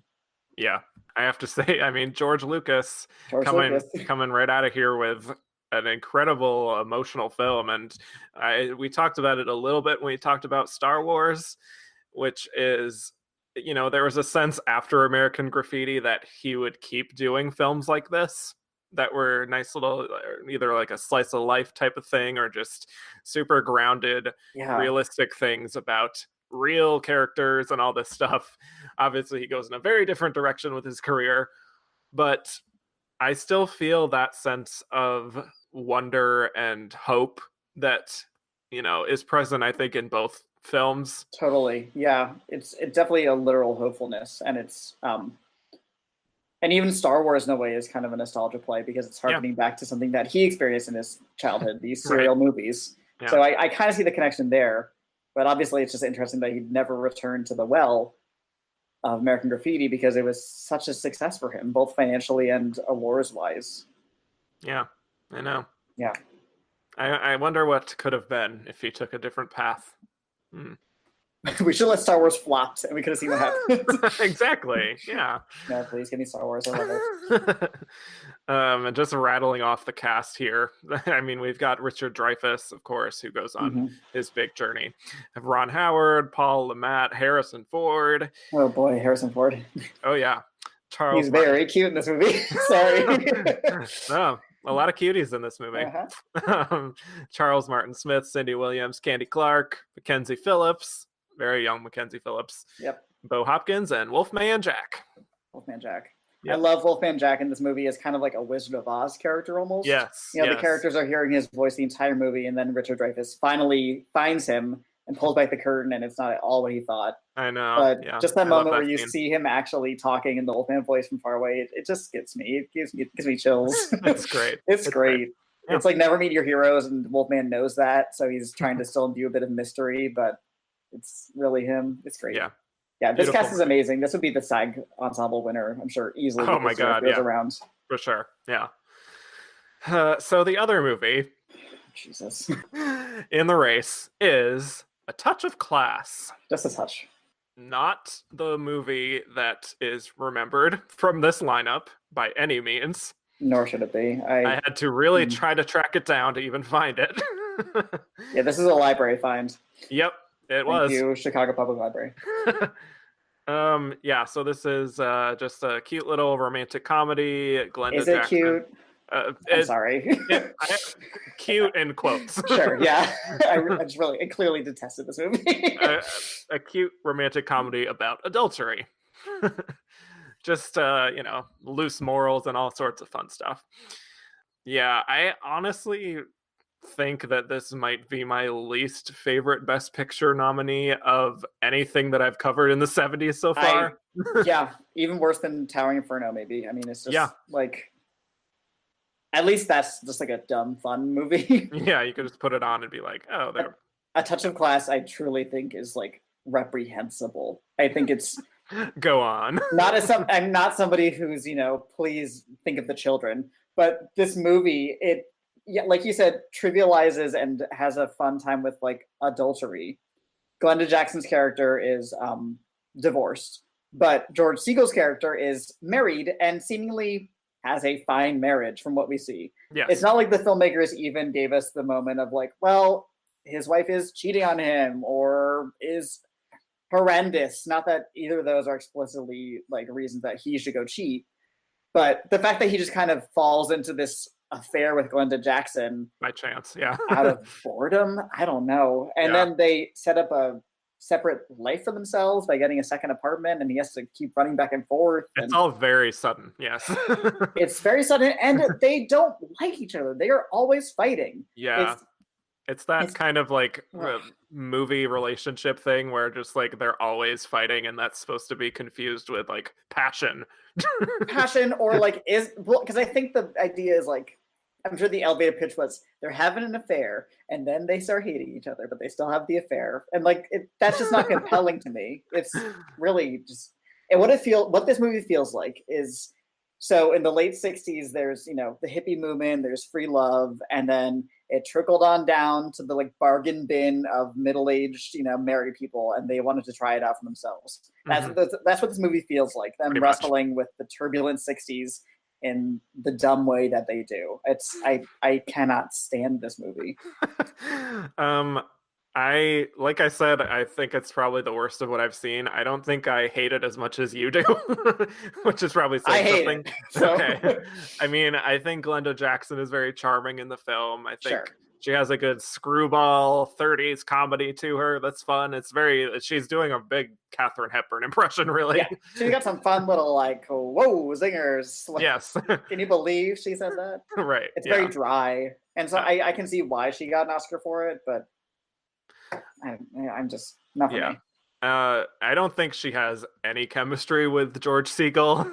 No. Like, I do not see like how this pairing came to be or why they would like each other at all. There's I found no him to seeming be attraction. incredibly irritating as a person. Yeah, he's a terrible character, and I'm sorry, George Segal's performance doesn't do it any favors. No. It's not great. It's really annoying and grating and pathetic. It's so pathetic. Dude, like, just talk to your freaking wife. Figure it out. My God. Yeah. I don't honestly know why this is nominated for Best Picture. I genuinely don't. Like, I'm not even saying like I didn't respond to it. I'm saying I don't understand why it happened at all. I agree. I mean, I imagine it made some money. I didn't look up how it did box office wise. It was somewhat of a breakout hit, so there could be something to that. Because it didn't even win like comedy at the Globes. No, it lost to American Graffiti. Right. I don't see the necessity in nominating this. This doesn't make a statement other than we like dumb stuff. I don't know. I'm at a loss for words as to why the Academy fell in for this movie. Yeah. And I think, like I said, Glenda Jackson, I think, is very good. But for me, I don't understand why she wins for this. And like you said, especially the fact that she won 3 years prior. It's like, where was the urgency to do this a second time? What is she doing in this film that she's not doing in her previous film that is somehow better and makes her worthy of winning this second Oscar for this particular film? Exactly. And like I said, I am happy that she is a 2-time Oscar winner. Sure. I like her. On a conceptual level, said, yeah. Yes. This performance does nothing for me. It is not bad, but it's not even close to what I would say is the greatest lead actress performance of the year. No. I mean, I'm just going to look at this lineup again to see like how this happened. She wins the Globe for yes. actress musical or comedy, beating Tatum O'Neal. Yeah. As does George Segal, for that matter, which I don't understand. But it's ridiculous. Regardless. I've seen every other nominee in that category, and he's by far the worst. But yeah, what do I know? I mean, like we said, Ellen Burstyn. I'm not sure why that does not happen. Honestly, I really don't know why it doesn't, because it's not like she in particular is doing anything that is off-putting to an Academy. Like, she is really just responding to the things that are happening to her daughter. So it's not like she's not doing the awful things in the movie. And like you said, there clearly was affection for her because she wins the very next year. So I don't know why they couldn't have just done it a year early. Yeah, in a movie that was a cultural touchstone. So yeah. And I think Marsha Mason wins the Drama Globe. I believe you're right. Yes. Yes, for Cinderella Liberty. So I could have seen a narrative there. Barbara Streisand in The Way We Were is very good. Mm-hmm. And also she's the biggest star in the world at this point. Yes. And as far as Joanne Woodward and Summer Wishes, Winter Dreams, have not seen it, but heard great things about her. Sorry, Joanne. So, I mean, maybe it's just the lightness of Glenda Jackson's performance was, the other heavy films canceled each other out. I don't know. But something like that. Sure. Yeah, sure. I'm just trying to figure out the unexplainable. I'm also trying to think, because even if they had given it to Barbara again, sure, why not? Yeah. We're clearly okay with giving it to lead actresses who just won. Yeah. I don't know. Okay, so I would say this is a Best Picture lineup that holds up pretty well outside of one glaring exception. I agree. Yes. It's a really strong lineup, and also it's a really varied lineup in terms of what these movies are about, and tone, and two of them are comedies. 3 of them are comedies actually, which is kind of crazy. Yeah. One's foreign and one is a horror movie. Yeah. And I should say, we were talking earlier about how, like, watching these all kind of in a row almost this week was just like, I am just running the gamut of emotions. The subjects explored in these films are just like, this is the breadth of human experience. And watching all of them in a row, maybe that's why The Sting won. You figure if these Oscar voters are also watching all 5 in a row, they might be like, oh boy. Well, I did like The Sting, so that at least made me feel not horrible about life. Yeah, exactly. I didn't want to go to a church and or call my mom. So right. Okay, so let's go to our Should Have Been a Contender segment. Sure. This is other movies nominated for Oscars in 1973, or any old movie that came out in 73 that didn't even come close to a nomination. Cody Dericks, did you have one in mind? Yes, let me get my list. I love Paper Moon. Me really, really love Paper Moon. I don't see why. I want to stop saying Touch of Class, but why was frickin' Touch of Class nominated when Paper Moon was right there? It's a better comedy. It's a better movie. They clearly liked enough to give it an Oscar. Mm-hmm. I think it's a really exceptional movie. It comes from Peter Bogdanovich, who they love. Yeah, I don't know. Right, and such a change of pace from the Last Picture Show, which I love, but is like depression on celluloid. It is, it is a rough watch. Paper Moon is so charming and so fun to watch. Again, it's about criminals in the 30s, just like The Sting. Maybe that's why. Maybe there's only one room for one movie about that. But there were two. There was room for 2 movies about women in peril on a bed. Of course, yeah. But anyway, yeah, Paper Moon's great. I really think that stands up really well. It's actually my second favorite of the year, right behind The Exorcist. I find it just a joy to watch, and it's so well made too. It's not just a good feeling film. The screenplay is really strong, and actually, I think I would give it adapted screenplay over The Exorcist, which is I know unexpected, but it's just a really good screenplay, and I really like The Exorcist screenplay also. Having read the book, it's a great adaptation of the book, but I think Paper Moon is a better on paper screenplay. Yes, and I guess outside of the fact that it's not nominated for Best Picture, it is a little surprising that it doesn't win that award, because it's so dialogue driven, this entire film, I'm guessing it was a place to reward The Exorcist instead of just sound. And it was the only Best Picture nominee in the category, so that's what happens. But Paper Moon is delightful. I think the chemistry that Ryan O'Neal and his daughter Tatum have is extraordinary. I think it's a revelation of a breakthrough performance from Tatum O'Neal. So natural. You often forget that she's acting. So, that this is really one of the standard bearers for like child performers. Like, you can only hope that you can get a performer on the level of Tatum O'Neal. Definitely. It's such a well-established character. She's always tuned into the same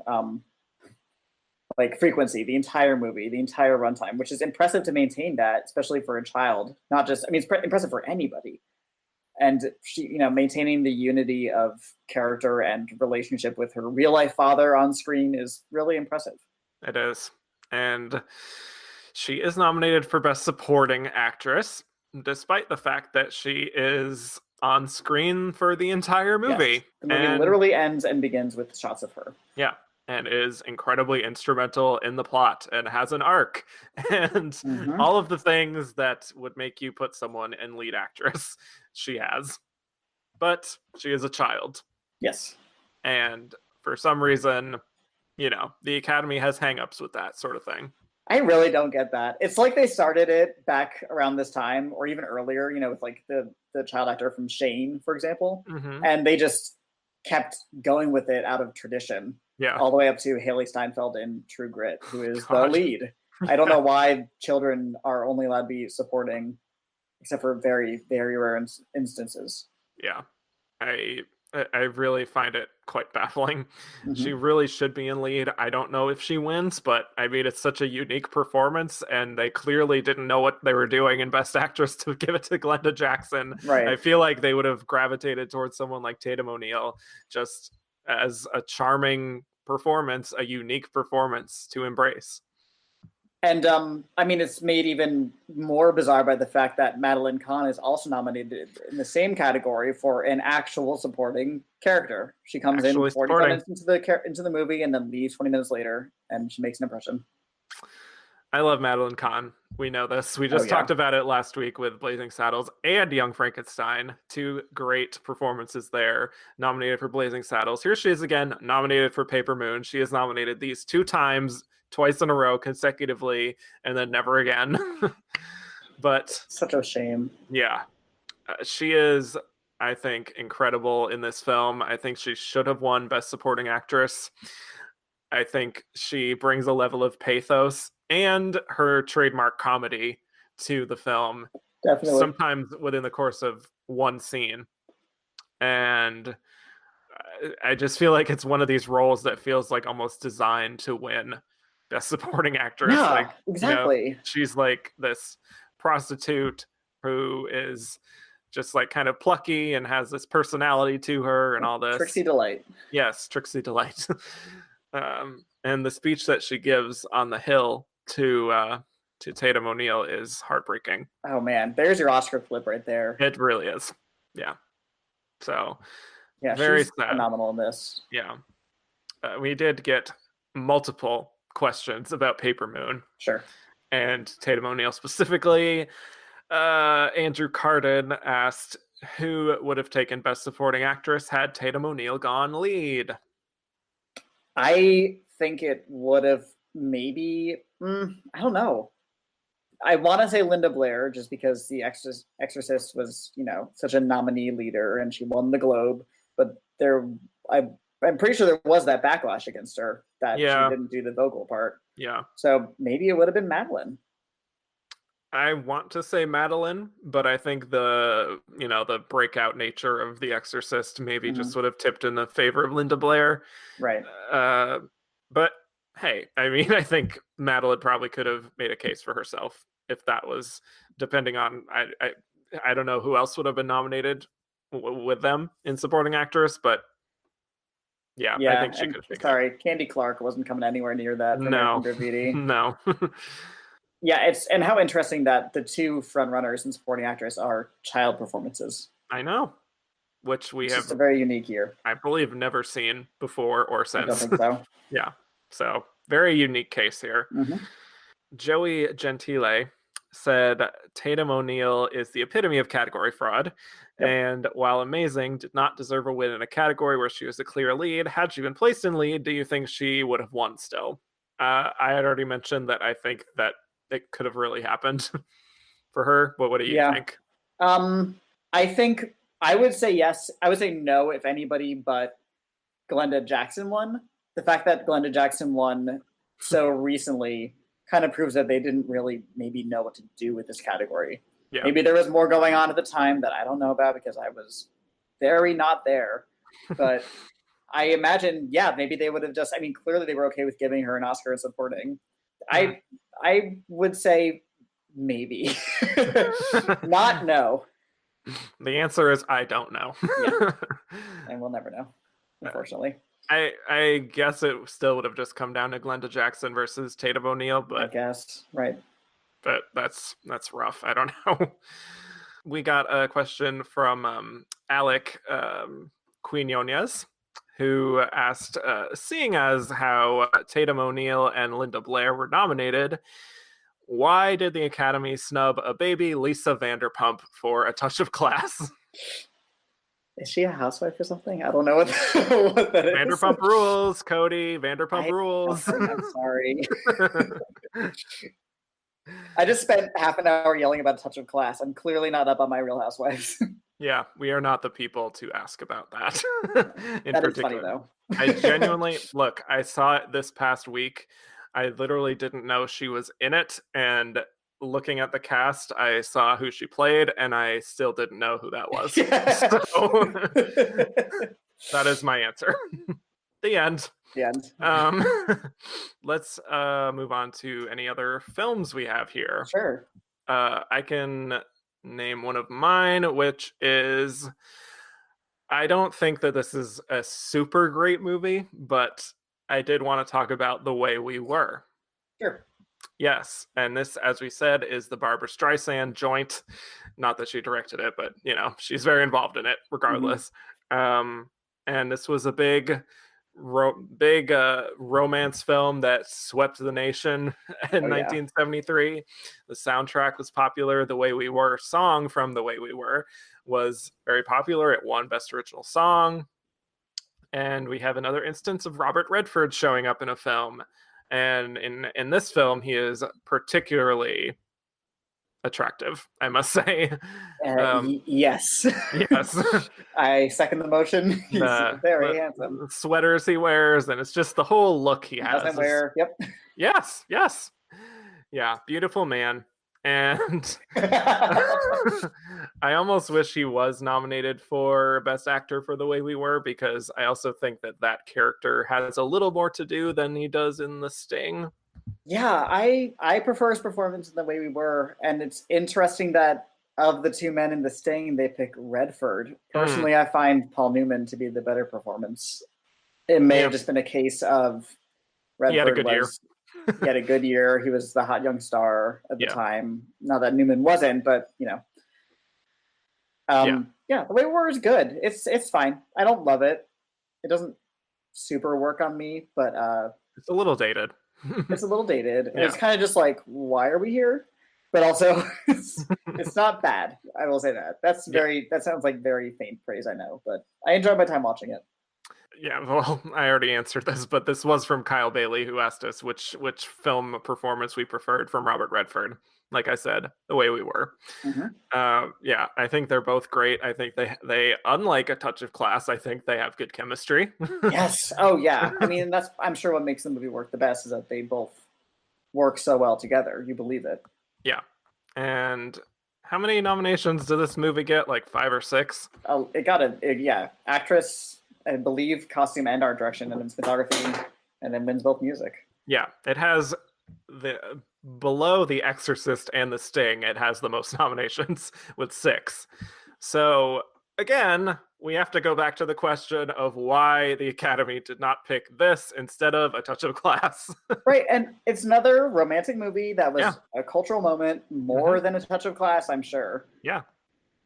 With the star of the day, the 2 stars of the day in the lead. I don't know why they gravitated toward A Touch of Class. I don't know. Maybe it's just too feminine for them. You know how the Academy is. That's very possible, actually. A Touch of Class is cynical. Yes. Yes. Very arch. Doesn't let feelings get in the way. Yes, and Glenda Jackson is being very like, yes. Yeah. She wears a lot of pants. Yes, exactly. But yeah, like I said, not my favorite, but still nice and a good time capsule of 1973, I think. Sure. Yes. Yeah. Serpico, that is a movie. That is a movie. Al Pacino. I had never seen Serpico before. I thought it was fine. It's not my type of movie per se. I know it's very popular and it was kind of a big movie at the time. Yeah. It's just not kind of my thing, but I do respect it. It is the first time we see Pacino going full Pacino. Oh yeah. Because obviously in The Godfather, he's shockingly restrained compared to what we see now. In this, it's a lot of yelling. It's a lot of yelling. Yeah, he really has that signature voice that people make fun of him for. Sidney Lumet. Who is on a hot streak. Gotta hand it to my guy Sidney, who I mean this streak from Serpico through I guess even Murder on the Orient Express. I wasn't as much of a fan, but still solid. To Dog Day Afternoon and Network and all sorts of things. It's this was the guy to make these films about, I guess, the gritty era that we were living in at the time. A lot of New York City, obviously. A lot of strong leading male performances. Yeah. And Al Pacino kind of does really well with the Critics Awards Yeah, heading into this the major awards, and I think wins Golden Globe. he does. He wins drama Yes. Golden Globe. Yes. So he had a lot of heat. Once Beats again, Jack Lemmon. Yep. again, I am a little shocked that he doesn't end up going on to win, because I think he creates a very distinct character in Frank Serpico. And I mean, the Jack Lemmon factor, I'm sure there was some feelings of like, we very much respect this actor, even though he's already won before. Yes. And he's in this very, signature performance, whatever. I think there were some added factors as to why Jack Lemmon maybe won over that field. It's interesting because he had already won at this point. Yes. Um, Again, like Glenda Jackson. yeah. Less recent, obviously, and it was supporting. I believe he's the first actor to get supporting and lead. I might be wrong about that, but I think I remember hearing that at one point. I actually, personally, of all the men in leading actor, I would pick Jack Lemmon. I think it's my favorite performance of the lineup. It's not just a veteran, here you go, here's your Oscar. Mm-hmm. It's a really strong performance. I didn't love the movie. I thought it was very cynical in a way that I didn't enjoy watching. Not that I don't always enjoy that, but it just was kind of unpleasant. Yeah. There's a lot of musings on the day and defeatist attitudes. He, though, was very, very good. I have to admit, I've only seen clips of this and I haven't seen it in full. So I can't really say exactly whether it's a great performance. He seems good. He seems very Jack Lemmon-y in a way that is appealing. And I don't know if the movie really is the kind of thing that I would want to watch other than for completist purposes. It's the only reason to see it is for his performance. Yeah. It's a winning performance. Otherwise, it's kind of a dour movie. It's not a fun time. Yeah, that's how I was feeling. Yeah. But I agree. I'm surprised they didn't just give it to Pacino, who was clearly on the rise. I think it may have been, he was young, and we know they don't like younger aged men in leading actor. Yeah. They missed their chance here. This is really a pattern we're talking about with Al Pacino here in the 70s. Was like, he seems like he's very close to winning Best Actor, and it just never happens. And so many chances where he was clearly second place, probably, Oh, yeah. They could have just done it. Yeah. Instead, we had to wait till 1992. Sure did. Oh, boy. Anyway. I talked about a movie last week that I mentioned I had not seen, but is still relevant to 1973, and that movie is Day for Night. And that is the movie that gets nominated for director in 1974, Francois Truffaut, but it wins the foreign language Oscar in 1973 because it had not come out in America in 1973. But those weird old foreign language rules. Yes. So I made time to watch Day for Night this week, and it's great. Okay. So, yes. I'm glad to hear it. Is this one of these? Yet, okay. Yeah. Sorry. No. My hold came into the library too late. I wasn't able to catch it. Yeah, it's very much worth it if you are a fan of movies, and especially movie making. Sure. Because this really is like the definitive version of that. And I think it deals with like all the actors' egos and all the weird things that can happen on set really well. And I'll just say it. I don't know if you're a fan of Birdman, but I am not. Sorry. But I'm just going to say Birdman wishes it could be Day for Night. Hey, now you're selling it to me. Now I need to see Proto Birdman. Yes. And not that it's dealing with like all the superhero bullshit or anything, but like just like the day-to-day of being an actor in the industry is really well captured, and Valentina Cortez is excellent as an actress who cannot remember her lines. It's very fun performance. That sounds like fun. Yes. Okay, I'm definitely checking it out now. Yes. So yeah, I just wanted to mention it here as a conclusion to the two-part thread of Day for Night. Sure. Any others for you wanted to mention? I was shocked at how much I liked The Paper Chase. Okay. The supporting actor winner for the year. It's a very it's not a very exciting movie on paper. It's about, a man trying to make it through his first year at Harvard Sure. Law School. It's weirdly watchable and engaging, though. I wouldn't call it great cinema. I'm never going to watch it again, but I enjoy my time watching it, and John Houseman gives a good performance, and it's a worthy win. Yeah. I was prepared to not like it, so that's why I'm mentioning it. This is another one that I have not seen in full.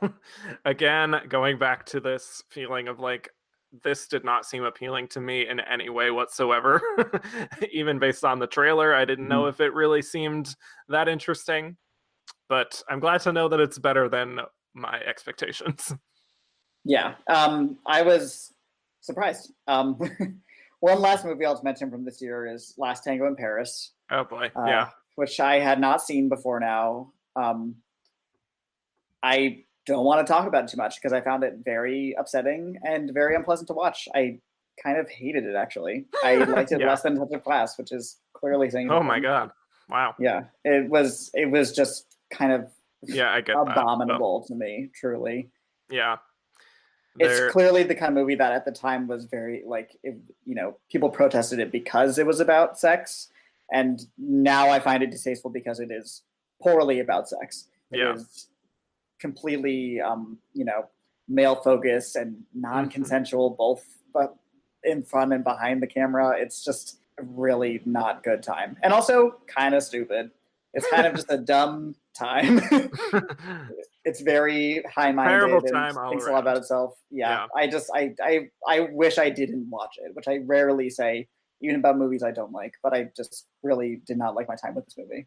Yeah, it's very upsetting. And I think the behind the scenes parts of it as well are upsetting for those who know about that. It's Marlon Brando in kind of an afterglow of The Godfather, doing some very different things than what he did in The Godfather, as we know. I think it's just one of these films that touched on some things of the time that we were talking about, sex and the relationships and things like that made it stand out for people. And I believe it's X-rated, right? Or was? I believe so. Yeah. It's interesting that the Academy goes for this. It's certainly, again, not the kind of thing they would typically go for, I don't think. I'm not surprised it got Best Actor. That you can throw Brando the bone, Afterglow. But I am surprised they got Best Director because that means that people actually watched it. Yeah. But as we know, the director branches famously kind of snooty sounds bad, but I think usually their choices are pretty good because they go for things that we're not expecting. Yes. I mean, just look at literally 2018. Pavel Pawlikowski. Mm-hmm. Yeah, exactly. I wanted to talk about a few movies that were from directors that people would come to love that kind of sort of had their debuts in this year. Obviously, Mean Streets is not Martin Scorsese's technical film debut, but it is certainly a debut kind of a film on the level of something like Lady Bird for Greta Gerwig or like Moonlight for Barry Jenkins. It's the movie that made Martin Scorsese kind of who he was and established him as a figure. There's also Badlands, which comes from Terrence Malick, that also establishes him very well. It doesn't do quite as well in terms of the critical respect or awards attention. In fact, it really doesn't do anything, but also a great movie. I think Badlands is excellent. I think the relationship between Martin Sheen and Sissy Spacek is believable in a way that I found to be very profound. I don't know if you have seen Badlands. I have not, unfortunately. It's a cool 90 minutes. Selling it to me, Kevin. Thank you. Yes. I love my 90-minute little indie dramas. Yeah, somebody who just saw Never Look Away last night. Please, I need a short film. Oh God, yeah, that's double what I just said. Never Look Away. Yeah, Badlands is kind of just about a girl who becomes involved with a boy who has good looks and is also from the wrong side of the tracks and is also kind of a sociopath. Oh, okay. Yeah. That's right. Yeah. And the performance from Martin Sheen is something I was not expecting going into the film. Like, I'm not someone who would necessarily call Martin Sheen like a sex symbol by any means. But sure. But in this film, he has a certain look about him that really works. He has a kind of a James Dean quality to him that I found really surprising. Google it right now. Okay. Sissy Spacek is really, yeah, right? I'm giving the okay symbol. It's not bad. Yeah, pretty solid. Got a nice sheen about him. Yeah, very good. Very good. And it's really one of these films that is kind of like what we see sometimes nowadays, just about like people who are sort of lower middle class from a certain area of the country who get involved in some bad dealings, but at the same time, like they have each other and they are their own world, basically. Like everything, like it's just the two of them against the world, sort of thing. And it's really striking cinematography, of course, from Terrence Malick. You can't expect anything less than that. And I would recommend it. Yeah. I'll check it out. Thank you. Yes. Do we have any other questions here? I think we did. Oops, I missed this one from Josh Parham that has to do with The Way We Were. Hi, Josh. Yes, another NBP person. He asked, best original song, The Way We Were versus Live and Let Die. What should have won? Yeah, The Way We Were is a very good song. I'm happy it gave Barbara another Oscar. I believe she had a hand in writing that. I might be lying. I don't think so. I'm double checking. Maybe I'm lying to you, listeners. Yeah, that's Marvin Hamlish. She had a hand in writing the Star Is Born song, Evergreen. Right. So yes. that's what I was thinking of. Anyway, Live and Let Die, though, I think is a pretty phenomenal song. I would personally give it the win. I'm surprised they didn't. You know, I know there was a bias against Bond. Obviously, it took them until 2012 to award a Bond song, even though they're all so iconic, just as a concept, if nothing else. And Live and Let Die is, you know, the epitome of it. And there's your chance to give Paul McCartney an Oscar. Like, why would you not do that? Which would have been incredible. Especially because Marvin Hamlish won 2 other Oscars that night. Yes. He sweeps the music categories. He gets adaptation score for The Sting, original score for The Way We Were, and song for The Way We Were. So he was not hurting for hardware. Right. You could have thrown Paul one. Yes, for sure. And I will have to agree with you. I think Live and Let Die slaps. I think it's a great song. I think it's I think it's fun to dust your house to. I was just gonna say, I love me cleaning, wearing my beehive wig, my rubber gloves. Yes. Listen to Wings. Oh yeah, it's great. That's an easy call for me. I think The Way We Were is fine. I think it's a little dreary, to be honest, but yeah, well sung by Barbara. Yes, it's got a really strong wah-wah 70s guitar. So yes, exactly. Makes an impression. Yeah. Any other questions? Let's see. San Diego Cinerama said 1973 is the year of Enter the Dragon. Would have been eligible for awards consideration. Is the reason Bruce Lee didn't get a nomination because the Academy was afraid everyone at the ceremony would have felt too inadequate in the presence of Bruce Lee. Wowee. The answer is yes. Moving on. Yeah, and obviously that's genre bias again, you know. Total, even more so, genre bias. Yeah. This is actually from Joe Gouveia, who said something about John Houseman, saying, how do you think John Houseman scooped up the Best Supporting Actor prize? We'll take that one first. Yeah, I think he's fine. He's an actor who he's not even a veteran actor per se of film. I looked and this is only like his 4th credit, which I was surprised by. Yes. Because on paper it looks like a veteran win. But he was famous for working with Orson Welles. He had a hand in making Citizen Kane, and he worked with him in his stage production. So he was clearly had a reverence in show business. Yes. And it's a good performance. It's a solid performance. I would personally vote for Jason Miller, like I said, but he's a strong second place. I think Randy Quaid in The Last Detail is fine. I don't love that movie. I think it's kind of slight. But John Houseman's a totally fine win. Yeah. And the other question was also no love for Jesus Christ Superstar. Sad. Jesus Christ Superstar is the most movie that's ever been made. It is very much follow-up movie. to Fiddler. Yeah. Yes. It gets a nomination for adaptation score, and it's well-deserved. It is a well-produced score, but I mean, there was no beating The Sting and what they did with that ragtime music. Yes, exactly. I had seen Jesus Christ Superstar in my phase in my teens where I was watching all these rock opera films. So cool. Oh yeah, Pink Floyd, The Wall, Tommy, this. Wow. Yeah, this particular era, I was like very into this like rock concept album thing. And so I can't say that I have seen it since, so I can't really speak too much confidence about my thoughts about it now as like a more critical thinking person. But if Carl Anderson, who played Judas, had gotten a nomination, I wouldn't have been sad.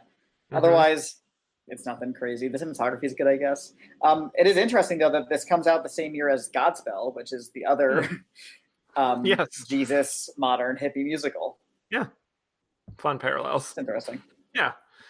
Yeah, as far as like, I don't know if that was like a question, but like, as far as no love for Jesus Christ Superstar ?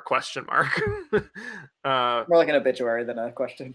Yeah, it just, I don't know. Why do you think it doesn't translate to Oscar?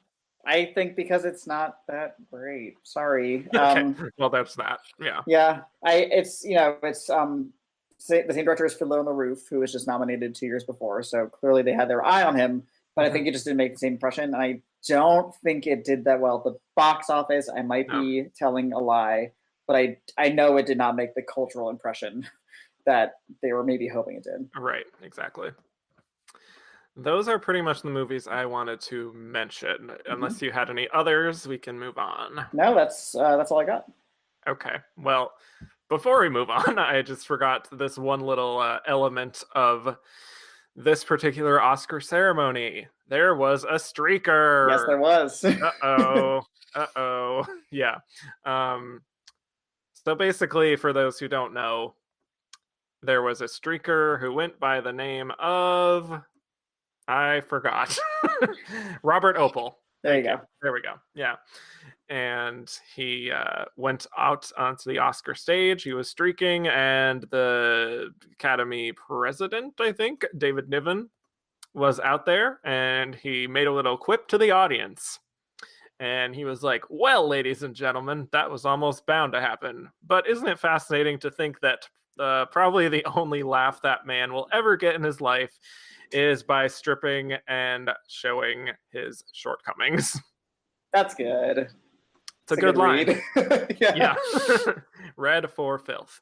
I remember hearing that some people thought maybe it was staged to just get the Oscars some, excitement because that line was so almost practiced. Yes. Well, he was very unfazed while saying it and reacting to it.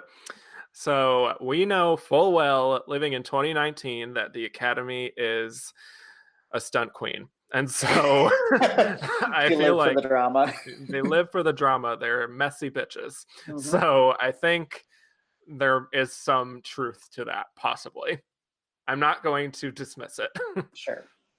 They love ratings. It's also very calculated because I've seen the original clip and they're very careful not to show any sort of part of him that would make it not okay for TV. It's very well directed, if you will. I'm just saying. Sure. Yeah. And I was reading an Inside Oscar about how this actually happened after apparently like there was this rise in streaking as a concept in America. They were so bored in the 70s. So obviously that leads to more credence to the fact that they're probably like, oh, this is this popular new fad that people are doing, streaking. Exactly. Yeah. It's very practiced and like very cute. Yes. In a way. So unless you think that the Academy has suddenly adopted this desperation for ratings, it's been around for a while. Exactly. That's my thoughts. Okay, so when we come back, we'll be delivering our verdict as to whether The Sting deserved Best Picture or if The Exorcist should have taken it. The 5 nominated for Best Picture of the year are American Graffiti, a Universal Lucasfilm Limited. Limited? What does that mean? Coppola Company, Production Universal. Francis Ford Coppola, producer. I'm nervous. That really upset me. I think I'm jealous.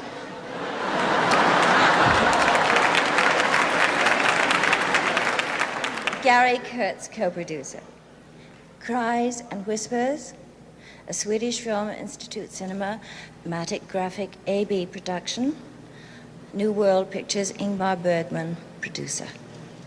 The Exorcist, Hoyer Productions, Warner Brothers, William Peter Blatty, producer. The Sting, a Universal, Bill Phillips, George Roy Hill film production. Zanuck Brown, presentation Universal. Tony, Bill, Michael, Julia Phillips, producers. A Touch of Class, Brute Productions, Avco Embassy, Melvin Frank, producer. The winner is, and I have the envelope.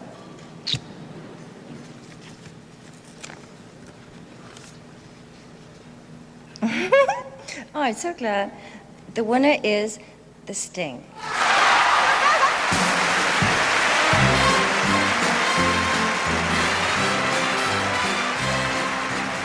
And we are back. So now we will be delivering our verdict as to whether The Sting deserved Best Picture or if The Exorcist should have taken it. Cody Dericks, I think I know your answer. Oh yeah, I'm all in on The Exorcist, baby. The Sting, though, is a good winner. I'm not going to begrudge it. It is totally a deserving winner, even, I would say. It's a strong number 2 or 3 for me of that lineup. But I mean, The Exorcist is just beyond. And I know that's part of that is because of my personal taste. But I really, if they were ever going to give a horror movie Best Picture, I think this is their only chance until Silence of the Lambs, obviously. But I mean, nothing just makes this cultural impact or is directed with such elevated art kind of before or after until, 91. Yeah, I agree with you. The power of Christ compels me to agree that The Exorcist truly deserved Best Picture in this year. It was the defining movie of 73. It had an impact. It was also great. So it's not just one of these things That where helps. it's like, a cultural thing that is, made an impact. It's actually a great film with great filmmaking techniques, with amazing performances, very well told, and still shocking 46 years later. Mm-hmm. So I think for all those reasons, it very much deserved it. And I will say that the writer, William Peter Blatty, agreed because he had some things to say, as Francis McDormand would say. I'll just do this quote to leave us off with this episode here. He said after The Exorcist lost Best Picture and Best Director, even though he did win, he said, "The Academy should fold its tent and go back to baking apple strudel or whatever they can do well." Got him. Okay. The Exorcist is head and shoulders the finest film made this year or in several years. I sensed a backlash when the Writers, Directors, and Editors Guild Awards fell through, and the writers gave the film a standing ovation at their screening. And then he goes on to blame George Cukor. It says, Cukor spoke to key members of the Academy and persuaded them to eliminate the Special Effects Award, which our film certainly would have won. I think the film is touching a nerve, and sometimes that nerve is very raw. Perhaps Mr. Cukor was disturbed. He has a narrow view of what constitutes outrage or obscenity. Wow. He had something to say. He went off. Once again, we have another case of someone in the 70s going off. That's interesting. I didn't know about the Best Visual Effects Oscar being withheld that year. Not either. I know back then that it would come and go as they pleased. Right. And interesting. if there was ever a film to present a movie with one, it's this. And I will just add, expanding it out to the other Best Picture nominees, I think The Exorcist still wins. If I'm being honest, I would have The Sting ranked at number 4 of 5. Wow. Okay. Yeah. I would probably do The Exorcist number 1, and then American Graffiti number 2, and Cries and Whispers number 3. and then The Sting number 4, and A Touch of Class number 67. There you go. Yeah. Yeah, I like all the nominees except for Touch of Class, truly. I probably would swap Cries and Whispers and The Sting in my lineup from yours, but they're all good. They're all good movies. I'd be okay with any of those 4 winning. Definitely. Okay, well, thank you, Cody, for coming on with me. This was a blast. Thank you so much for having me. Yes. Now, tell the people where they can find you on the internet. Okay, you can find me everywhere. I'm Instagram, Twitter, Letterboxd at CodyMonster91. I write a lot of stuff, and I'm on a lot of podcasts for Next Best Picture, so follow that account and that podcast. And check out my horror movie podcast. It's called Halloweeners, a horror movie podcast. We do 1 horror movie a week, me and my very good friend Kira. You can find us at Halloweeners Pod, spelled just like it sounds, WEENERS. And we're on Apple Podcasts, Stitcher, SoundCloud, you name it. We're there. Good. And you can find me on Twitter at Kevin_Jacobson. You can find the show at Oscar Runner Up. The show is on Apple Podcasts, Stitcher, Google Play. Rate, review, subscribe. And now I will leave it up to you listening to decide whether you think The Sting is worthy of Best Picture or if The Exorcist should have taken it. And you can do that by voting on my website at filmtrophies.com or emailing me at filmtrophies@gmail.com. So once again, thank you, Cody. Thank you again. And I will bid you all adieu.